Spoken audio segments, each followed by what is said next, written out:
नमस्कार, आप देख रहे हैं रत्नेश टॉक और मैं हूं रत्नेश रंजन। मेरे सभी सामाजिक परिवार के सदस्यों का बहुत बहुत स्वागत है। जिन लोगों को भारत भूमि की, भारत की गौरव की, भारत माता के सम्मान की, उसके गौरव की चिंता है, उन सब लोगों को सरकार ने क्या अपमानित किया है? एक प्रस्ताव देकर के केंद्र सरकार की ओर से जो चल रहे हैं किसान आंदोलन को लेकर के, आखिर उस प्रस्ताव में क्या है? जहां तक मेरा मानना है, मोदी जी अब देश के लोगों को जब संबोधित करेंगे तो कैसे कहेंगे कि लटकाने भटकाने अटकाने वाली सरकार उनकी नहीं है। आज का प्रश्न यही है। आइए इस चर्चा को आगे बढ़ाने से पहले मैं आपको एक छोटा सा वीडियो क्लिप दिखाता हूं, फिर मैं इस चर्चा को आगे बढ़ाता हूं कि कैसे लोकतंत्र पर अराजकता की जीत होती हुई दिख रही है। आइए उस वीडियो क्लिप को मैं आपको पहले दिखाता हूं।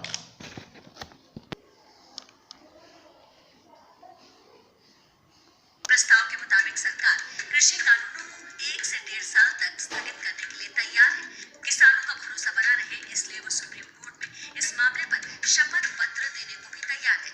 सरकार ने प्रस्ताव दिया है कि किसानों और सरकार प्रतिनिधियों की कमेटी बनाकर विवाद सुलझा लिया जाए। विभिन्न पहलुओं पर विचार करना है तो निश्चित रूप से समय तो चाहिए, और समय चाहिए तो समय 6 महीने का भी हो सकता है, 1 साल का भी हो सकता है, 1.5 साल हो सकता है, 1 साल का भी हो सकता है, 1.5 साल का भी हो सकता है। और सरकार 1-1.5 साल तक भी कानून के क्रियान्वयन को स्थगित करने के लिए सहमत है। संभावना व्यक्त की जा सकती है कि 22 तारीख को समाधान की ओर हम लोग बढ़ सकें। सरकार के प्रस्ताव पर विचार की हामी भरी है। ये प्रस्ताव थोड़ा पॉजिटिव है, तो हम लोग तय किया कल हमारा 500 संगठन है, सबसे बातचीत फुल डे में करेंगे, करके परसों तो 12 बजे आके अपना परिचय। हमने पंजाब के संगठनों की संयुक्त किसान मोर्चा के संगठनों की बैठक बुला ली है सुबह से लेकर शाम तक। उसमें हम डिसाइड करेंगे कि सरकार की प्रपोजल के बारे में क्या करना। जो सरकार ने प्रपोजल रखी है उसको हमने कह दिया है, अभी इस पर विचार करेंगे। अब तक 40 किसान तो देखा आपने वीडियो। तो अब प्रश्न ये है कि मोदी सरकार अराजकता के सामने झुक गई है। क्या ये सरकार नकारा की ओर बढ़ रही है? क्या मोदी सरकार लोगों की लोकतंत्र में फिर से जगी आस्था को ध्वस्त कर रही है, कम कर रही है?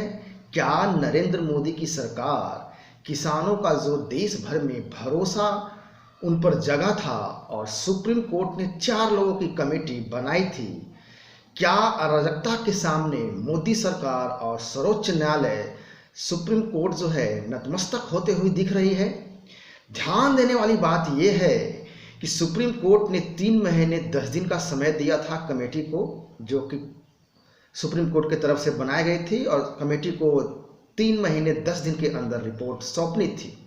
लेकिन अब सरकार की ओर से ये प्रस्ताव दिया जा रहा है कि 1 से 1.5 साल तक कानून स्थगित करने की तैयारी हो रही है। तो क्या किसानों के अहंकार और किसान नेताओं के अहंकार पर सरकार नतमस्तक है? अब चूंकि सुप्रीम कोर्ट भी कानून को निलंबित कर चुकी है, हालांकि रद्द नहीं करी है, निलंबित ही करी है, और फिलहाल सरकार भी इस पर सहमति हुई दिखते हुए इस अवधि को, कानून का जो निलंबन है, स्थगन है, और आगे बढ़ा करके 1.5 साल तक करने की बात कर रही है। तो क्या फिर से प्रश्न यही उठता है कि मोदी सरकार वर्ष 2022 तक किसानों की आय दुगनी करने के लक्ष्य को क्या भूल गई है? अपने वादों को कुछ हजार किसान के विरोध के सामने क्या सरकार झुक गई है? आज का प्रश्न, सबसे बड़ा प्रश्न यही है, और इसी पे मैं चर्चा विश्लेषण करने वाला हूं। आइए एक एक करके मैं इस पे चर्चा को आगे बढ़ाता हूं।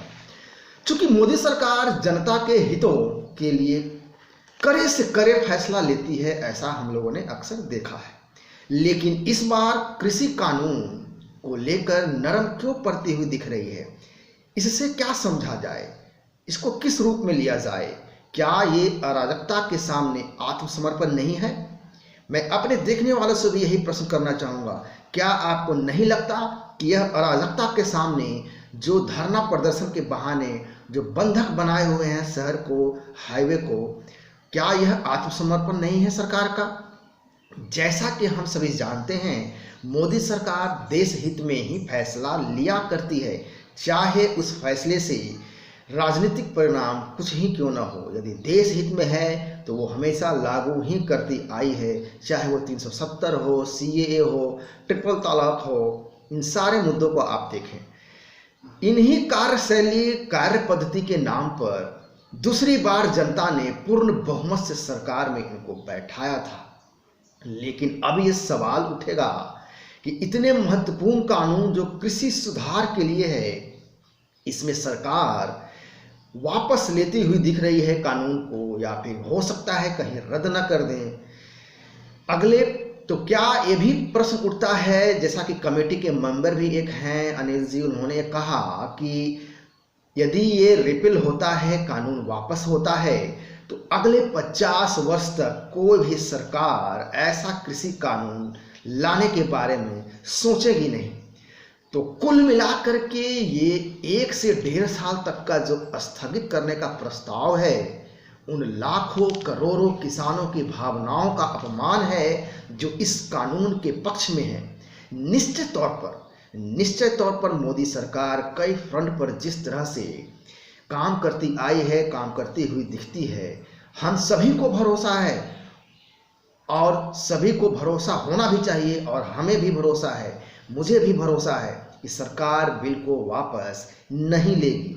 लेकिन मैं फिर से कहूँगा, लेकिन स्थगित करने का प्रस्ताव बहुत ही खतरनाक है जो प्रस्ताव सरकार की ओर से दिया गया है, क्योंकि अगले लोकसभा चुनाव 2024 में आम जनता के बीच गलत मैसेज जाएगा, गलत नैरेटिव बनेगा, गलत परसेप्शन बनेगा कि ये सरकार किस तरह से अराजकता के सामने झुककर मिसाल पेश किया था किसी कानून के संबंध में। जैसा कि मैंने आपको वीडियो के आरंभ में कहा था कि जिन लोगों को भारत भूमि की, भारत माता की गौरव, भारत माता का सम्मान, भारत माता के गर्व की चिंता है, उन सबको सरकार ने ये प्रस्ताव दे करके अपमानित किया है जनमानस को। ये इस तरह का प्रस्ताव देना निहायत ही गलत फैसला हो सकता है। जबकि मोदी सरकार देश के लोगों को जब संबोधित करेंगे तो वो कैसे कह पाएंगे कि किसी भी मुद्दे को या काम करने के तरीके से लटकाने, भटकाने, अटकाने वाली सरकार ये मोदी सरकार नहीं है। तो विचार अवश्य करें। नमस्कार, जय हिंद।